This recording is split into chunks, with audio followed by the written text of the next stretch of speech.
You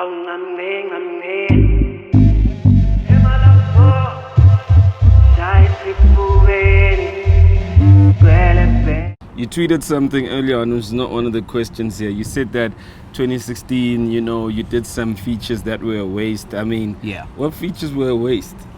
And what is a wasted feature in your opinion? For me, if a record is not explored, like in terms of like its potential, simple thing like radio sampling, a video, all that stuff, you know what I mean?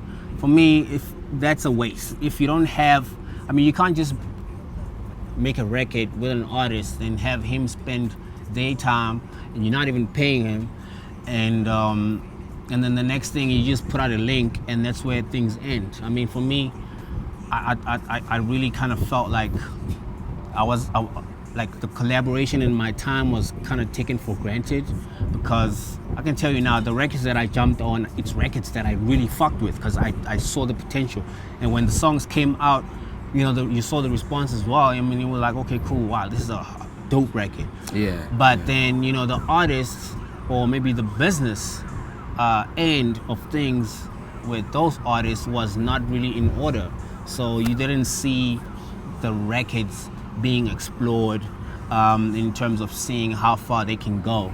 I did obviously the WTF record, which I think was like a fucking amazing. That's one of my favorite fucking verses. 2016. You know what I mean? I spit some shit out there, and I don't know what happened with the youngins, man. The shit just didn't go anywhere. Yeah. We just saw a link and it was anything. I mean, we actually spent a lot of time mixing that record, mastering that record. I fucking sat there and designed in the homies' absence. I sat there and designed the artwork. You know what I mean? So, because we were trying to also do like what we just talked about as well. Have the youngins, just us maybe managing, their whole situation.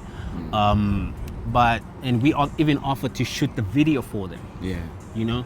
But I don't know what happened on the end, man. That whole thing just didn't really play out. So we had to move on. I mean, the next thing was the Pro record, which I really fuck with that song, man. Like, I think it was a dope comeback for Pro. But again, I don't know as far as the business is concerned, what happened there. I've heard some stations calling the office saying, we didn't know there was a Pro record with KO on it because we didn't get sampled. Are you guys was it released through Cash Time? And we're like, nah. They had a situation with Electro Mode. So, we also offered to service that record. Yeah. I know homie was with Mabala and whatnot, and then just before the record came out, they said something about, Mabala not really trying to get behind it. So we offered to put it out, and then they felt they were more comfortable putting it out through Electro Mode, and that we are where we are. We didn't get a video out of that, and all these other things. So that's also how I felt. And then there's also the joint Bang Out. This was put out by us. Yeah, that was a super. This is a Cash Time record by a Cash Time artist, which is VG, and I can't blame VG on any level. The song was serviced on radio. We got some spins, and unfortunately, we wanted to do the video, and obviously people have heard that Nasty didn't want to be part of the video, which was quite odd. So, the record as a result just died out, before it even reached its potential. So, these are all some of the reasons why I felt like I feel, where I was like, shit, some of these features, man, were just a waste. But it is what it is. We move on. It's a new year. Yes, sir. I see you focusing on the Cash Time, Dust Company out here. I see the detail out here. You turn around, you got a big, It's the flag. I like how you got the flag there. It looked like a Y, but it's actually proper. Yeah. Do you do your own designs? Yeah, I'm very hands-on with everything that I do, bro. There's a homie who obviously, is a connoisseur in these things. So, I mean, all I do is just sit there next to him and be like, okay, cool, I want this, I want that, I want that. And he, paints a picture for me. And that's just what it is. Whether it's me sitting through an editing session, video editing, or directing a video, mixing or mastering, graphics, it's the same thing. So yeah, I mean, even with like just the craftsmanship on the actual garment, that everything, I'm very hands-on. So all right. And what's your plan though for the merchandise? I mean, I know that's been a big thing for you guys right now.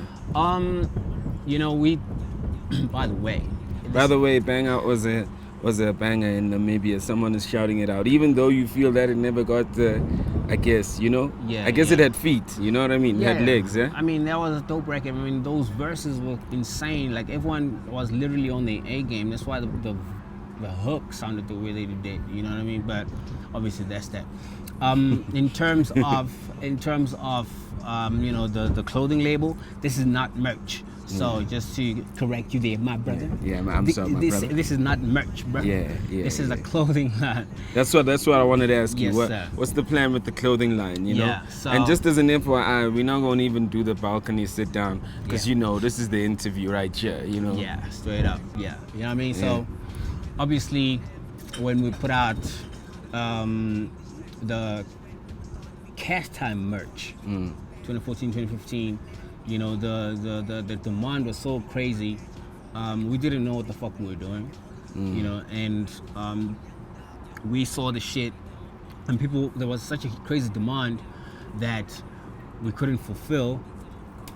That the pirates and the bootleggers ended up doing what they needed to do. That was big, man. That was big in the streets. They ended up, jacking our shit because our business wasn't right. So with this one, having learned everything that we learned from the Cash Time situation, we want to now make sure that we get our business right and the distribution channels are in order. We also have a direct hotline where people can simply call us to place an order. It's simple. You call or you send a WhatsApp to 063-739 3442, you know what I mean? And then you can reach us, and then we send the shit directly to you. You can get it probably in within a day or two. The same thing goes with this online situation that we have popping right now. You can order online. You can simply just go to dustandcompany.com. That's obviously DUS TNKOMPANY. You know what I mean, .com, and then you can just place your order out there. So I mean, obviously those are just the temporary solutions that we have. We are also still trying to lock down, a huge deal with one of these chain stores out here to make sure that the product is available countrywide. Yo, Casper, last year I was speaking to him, and he was just talking about how he really wanted you to be on Philip Orlando, and obviously you guys have gotten over everything with the VG song. People are asking, can that even ever happen, a collaboration with Casper and KO? Like I said, man, I mean, for me, as long as it feels organically right, I mean, I will do shit where I'll work with anybody, just as long as it feels organically right. I don't want to do shit for the sake of let's make a quick buck, you know what I mean? So if the right record comes around, hopefully in the future, we'll possibly look into that. All right. Yo, I think it's been pretty real, man. For the rest of the year, for 2017, I mean, what can we expect? You got the merch, the album's coming also. What else is KO doing that you feel that people need to know? And I think the biggest thing also is, what's the biggest misconception that you think people have about you? Let me start with that. The misconception situation. Misconception, yeah. The whole thing that I want to be the only one shining at Cash Time, that I'm benching artists. You know what I mean? I think over time, truth will reveal itself, and I mean it's already doing that. You know what I mean? Because it was obviously never about never about me telling people what they can and what they cannot do. You know, it was just you know, the work ethic with like some of the artists, you know, who didn't really carry their own weight, so they ended up, you know, being left on the side of the tracks, you know, on the wrong side of the track. So that alone, for me, I was trying to box my way out of that hole the entire year last year, because I felt like Explain yourself through the year. you know what I mean, and because I felt like since Papa Action dropped, and that single dropped a week after the Mai album, I think it started from there. People are like, fuck this guy, you know, whatever, because he's now shitting on Mai's album. And I'm like, you know, people actually, this is one story that they actually don't even know. The Mai album was supposed to drop in February, right, of last year. But there were so many delays. We always had our release date planned. That's why we moved it all the way to the 1st of April, right? Because we knew that it was the Mai album was gonna drop in February anyway. You feel me? But because of all these glitches, you know, that created delay, it eventually landed at the end, towards the end of March, right? And because we were stuck with the date that we had picked, and we had done everything, preparations. I mean, it looked like a random release, but even with a surprise release, I mean, you saw even like with Beyonce the other year, just randomly waking up to it. We woke up to an album, and then boom, boom, boom, there's a video. You know, a couple days later. It's because as much as it might seem like a surprise release to you, there's a lot of fucking preparation behind it. So that's why you also saw the Papa Action video dropping a week after, you know, the release of the song. So it just looked like, oh shit, these niggas are actually dropping records back to back. But in any case, Mai's album, it was a full on project, and for me it was just a single. And then last year, ever since that, it just felt like 2016 was a big anti-KO type of situation, and you know, I it really broke my heart in so many ways, because I even saw it in like just how some of my records were received. You know, I mean, it could be a dope record, but just because people felt however that they felt, and because of the misconception that was out there, you know, some of the things just played out in a very negative way. And then as far as 2017 is concerned, do you want to say something? I just want to throw something positive there. This is DJ Tony. Tony says, Mr. Cash Time, I look up to you, man. I booked you for a show in Bloom, and when you got off stage, I saw your passion in you, and the small prayer you did backstage was inspiring. I salute. Bless up, G. Appreciate Yes, that. Yes, sir. You know what I mean? So fast forwarding to 2017, obviously, you know, I mean, you saw what you seeing what we're doing with the clothing label. I just want to do some things that will separate me from the rest. You know what I mean? I'm really passionate about the South African identity and patriotism within the realm of hip hop, and making sure that we do not lose who we are as a nation. You know, regardless of what might be happening, whatever trends that might be happening in the world, but we should never lose the essence of who we are as a nation, as South African artists, because I look up to guys like Black Coffee, I look up to the Trevor Noahs of this world, who are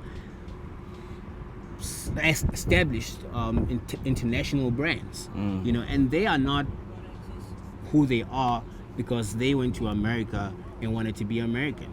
They are who they are because they went to America with South African content and a South African identity, and that's what's putting food on their table.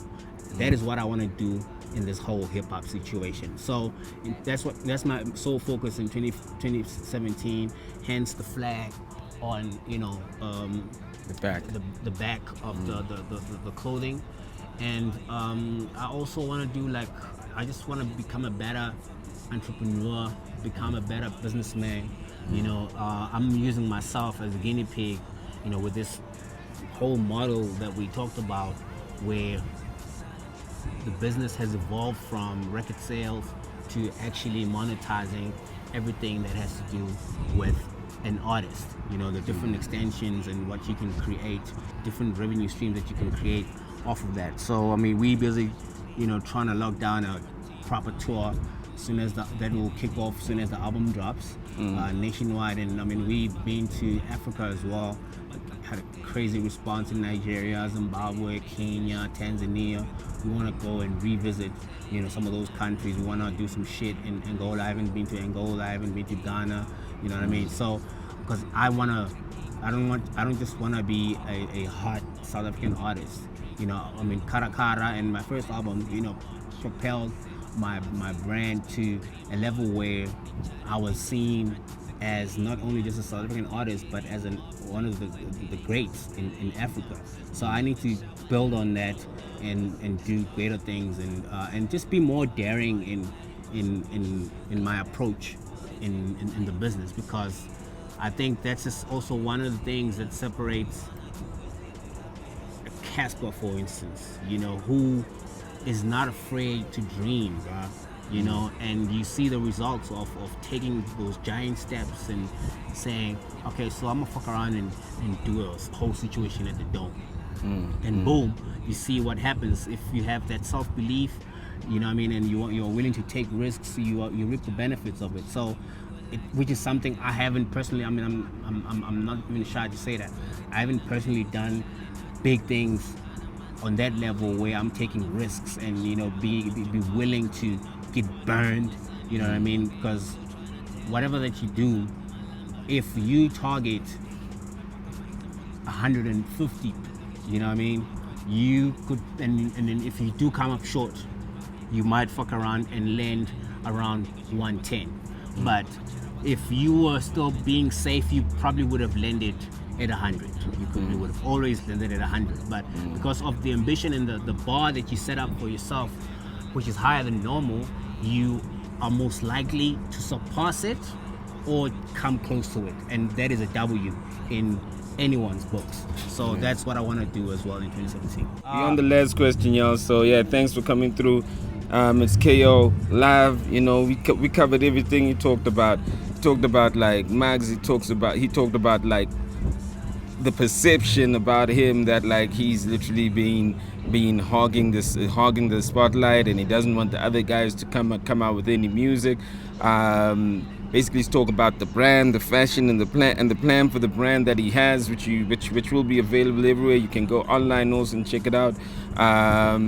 And yeah, man, he's just wrapping up the last questions, just talking if he would collaborate with anyone from Ambitious, and if anybody, who would it be? Yeah, I mean, I think I've already. It's all gonna be organic. Yeah. I mean, it has to be organic. That's just pretty much. I mean, it goes for any artist. You know what I mean? It doesn't necessarily. I mean, I don't have a problem with any label out there. You know, Ambitious, Mabala, and everything. I mean, these are people who are doing something great for the culture.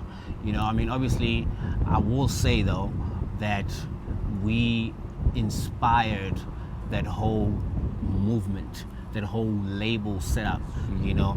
And I mean, obviously they are not doing what we did. They are doing it their own way and giving it their own twist, which is, you know, pretty dope. So it's also important to say that you guys actually are funding it from music money, and you know, that's very important, which obviously changes how the approach is, you know? I mean, we obviously are self-made and self-built and self-funded.